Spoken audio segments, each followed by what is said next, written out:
धर्मों में जो है उनकी धार्मिक जो शिक्षा है उसको लेके, जैसे इस्लाम में मदरसा चलता है, जैसे हिंदू धर्म में भी प्राचीन काल में गुरुकुल व्यवस्था थी, लेकिन आज इसका एक पतन हो चुका है जिसका कई कारण है। तो हम लोग ऐसा क्या कर सकते हैं जिससे फिर से समाज में हमारी संस्कृति का पुनर्जागरण हो और लोग अपने धर्म के प्रति जागरूक हो। और जो सोशल मीडिया में जो जिस तरीके के भ्रम फैलाए जाते हैं हिंदू धर्म के प्रति, हम सब जानते हैं सनातन बहुत महान धर्म है, प्राचीन है, इसका अंत नहीं है। तो इसको हम समाज में कैसे फिर से पुनर्स्थापित करें।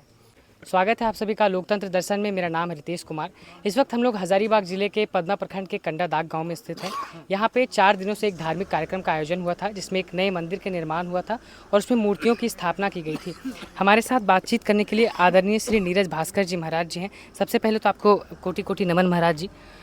आप कंडादाग गाँव में आए, यहाँ पे लोगों को कई पुराण और वेदों उपनिषदों के बारे में ज्ञान की बातें बताई, इससे लोगों में बहुत सारी जागरूकता फैला। जनता को क्या संदेश देना चाहेंगे आप कंडादाग की जनता को? देखिए, यहाँ पर सबसे बढ़िया बात जो हमें लगी कि यहाँ जितने भी समाज के लोग हैं तो सभी एक दूसरे से मिल कर के रहते हैं। और यहाँ जैसा हमें पता चला कि 3 जाति के लोग रहते हैं और सभी एक दूसरे से मिलजुल करके रहते हैं। देखिए, शास्त्रों में जातियाँ बनाई गई एक व्यवस्था के लिए सबों को जन्म से ही रोजगार सुरक्षित हो, इसलिए व्यवस्था बनाई गई। कहीं भी किसी भी समाज में किसी न किसी प्रकार के काम का क्षेत्र का बंटवारा होता ही है। जैसे 2 भाई के जो खेत इत्यादि हैं तो खेत के बीच में भी मेड़ बनाया जाता है। तो मेड़ बनाया जाता है ये कहने के लिए नहीं कि उसका खेत खराब है, हमारा खेत बढ़िया है, ये कहने के लिए नहीं। मेड़ बनाई जाती है ताकि इससे ये हो सके कि हमारा है, ये हमारा है। तो समाज में जातियाँ बनी एकमात्र व्यवस्था के लिए, घृणा के लिए नहीं बनी।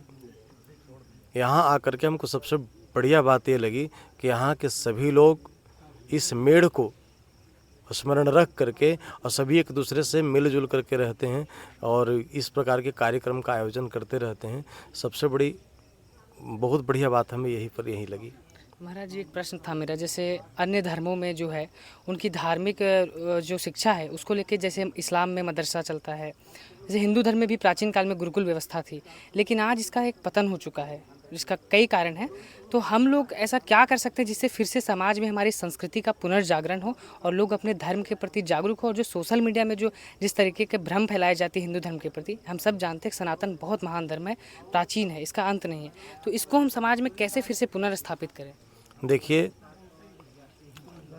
वर्तमान समय में हिंदू समाज के हिंदू सनातनी कुछ जो लोग हैं, तो इन लोगों में कुछ लोगों की सबसे बड़ी कमी यह होती है कि अपने धर्म शास्त्रों को ठीक से पढ़ते नहीं हैं और स्वयं पढ़ते भी नहीं हैं, और न ही कोई धर्म गुरु उसकी बात को कहे तो उसकी बात को मानते भी हैं।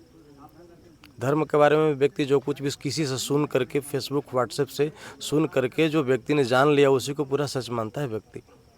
तो ऐसी स्थिति में व्यक्ति नहीं चाहते कि हम धर्म गुरुओं के पास जाएं और उनकी बात को हम मानें। तो ऐसे में हिंदू समाज के सभी लोगों को चाहिए कि वेद शास्त्र आदि का अध्ययन करें। घर में प्रतिदिन रामचरितमानस, श्री हनुमान चालीसा इत्यादि का पाठ हो, घर घर में आरती हो, प्रत्येक घर में शाम के शाम आरती हो, और आरती में प्रयास करें परिवार के सभी सदस्य शामिल हों। यदि परिवार के सदस्य अगर ये घर में आरती में शामिल हो पा रहे हो तो गांव में अगर एक मंदिर है तो मंदिर में एक निश्चित समय बना लिया जाए और उस समय में ही सब लोग आरती इत्यादि में इकट्ठा हों, आपस में धार्मिक चर्चा करें। समाज में किस प्रकार से समरसता बनी रहे इस पर भी लोग चर्चा करें। और इसके साथ ही साथ जो धर्मगुरु, देखिए धर्मगुरु से हमारा तात्पर्य है कुछ धर्मगुरु राजनीतिक जो नेतागण हैं, राजनीतिक दलों के चाटुकार भी हो गए हैं धर्मगुरु। और जो धर्मगुरु राजनीतिक दलों के चाटुकार हैं, वैसे राजनीतिक दलों के चाटुकार से हिंदू समाज को सावधान रहने की ज़रूरत है। लंका का राजा रावण था, तो रावण ने भी अपनी सरकार में धर्मगुरु बनाया था कालनेमी को।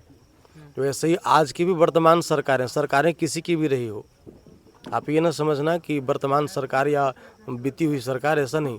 सरकारें किसी की भी रही हो, सभी की सभी सरकारों ने अपने मन का, अपने मिजाज का, अपने हिसाब से हिंदुओं को भटका सकें, जातियों में तोड़ सकें, धर्म के आधार पर उनका बंटवारा किया जा सके, इसलिए सब जितने भी राजनीतिक दल हैं, सभी राजनीतिक दल अपने हिसाब से धर्मगुरु लोग बना करके चलाते हैं।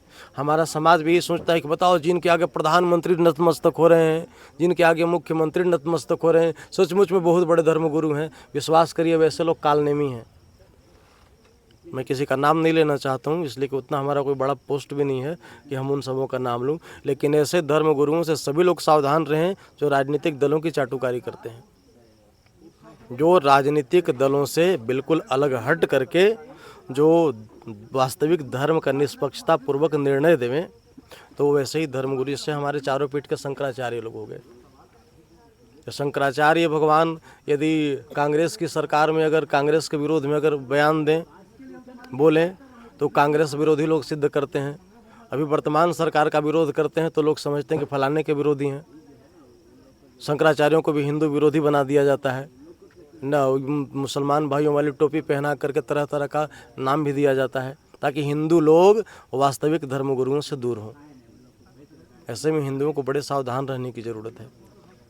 नेताओं, राजनीतिक दलों के द्वारा अगर हम तोड़ लिए गए, नेताओं को एकमात्र जरूरी हमारे वोट से, चाहे नेता किसी भी पार्टी के हों, अगर तोड़ लिए गए, तो बंगाल की घटना भी हम अपने आँख के सामने देख रहे हैं। केंद्र थोप रही है राज्य सरकार को, राज्य सरकार थोप रही है केंद्र सरकार के ऊपर।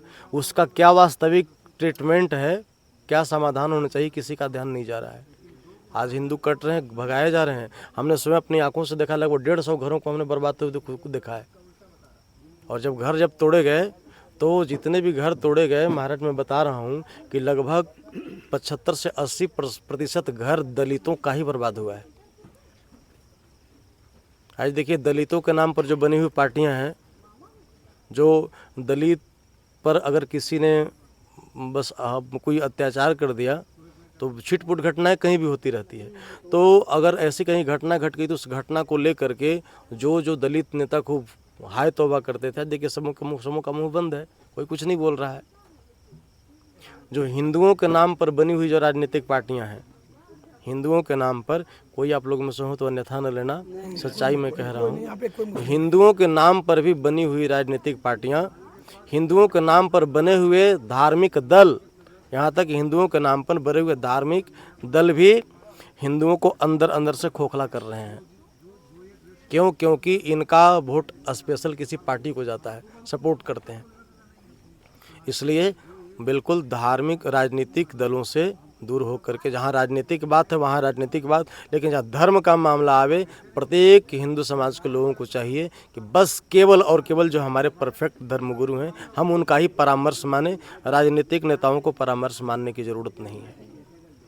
इस प्रकार हम बोलिए सीता माता की, पार्वती की। इस प्रकार हम अपने धर्म की रक्षा हम कर सकेंगे, और नहीं तो अगर हम जातियों के नाम पर एक दूसरे से लड़ते रहें, तो काटने वाला ये नहीं देखेगा कि अब मैं जो काट रहा हूँ ये दलित है कि ब्राह्मण है कि ठाकुर है, ये नहीं देख रहा है। अगर हमारी ये बात से भी अगर लोगों को आँख न खुले, तो एक बार जा कर के जहाँ पर बर्बाद हुआ है, ज़्यादा नहीं, 1500 किराया लगेगा, जा कर के देख लीजिए, समझ में आ जाएगी बात। तो इस प्रकार सभी लोग मिलजुल करके रहें। आपके यहाँ ये बात बहुत बढ़िया हमको लगी, और भविष्य में कभी ऐसा संजोग बने, लोग यहाँ के लोग हमें स्मरण करें, तो मैं बिना किसी शर्त धन्यवाद। ठीक है।